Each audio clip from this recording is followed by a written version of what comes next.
বিয়ে হওয়ার পর অনেক দম্পতি সন্তান নিতে না পারলে সাধারণত দোষ যায় মেয়েদের উপর, কিন্তু সত্য হলো সন্তানের সমস্যার ক্ষেত্রে পুরুষদেরও সমান ভূমিকা রয়েছে। আজ আমরা জানব পুরুষের বন্ধ্যাত্বের প্রধান কারণ, প্রয়োজনীয় পরীক্ষা ও চিকিৎসা।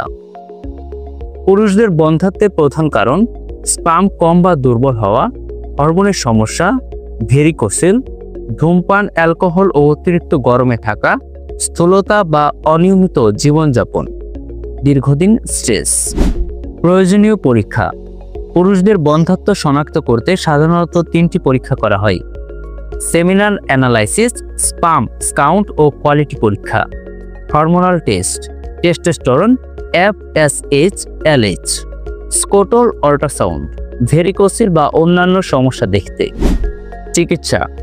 চিকিৎসা নির্ভর করে সমস্যার ধরন অনুযায়ী। হরমোন সমস্যা হলে হরমোন ব্যালেন্সিং, ভেরিকোসেল থাকলে অপারেশন, স্পার্ম কম হলে বিশেষ ঔষধ ও লাইফস্টাইল পরিবর্তন। প্রয়োজন হলে IUI বা IVF এর মতো চিকিৎসাও করা হয়।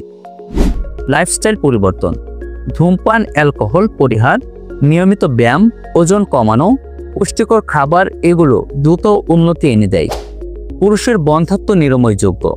সবচেয়ে জরুরি হলো সময়মতো পরীক্ষা ও সঠিক চিকিৎসা।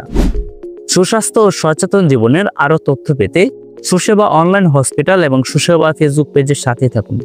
মনে রাখবেন, সুস্বাস্থ্য সুরক্ষায় সুসেবা সবসময় আপনার পাশে।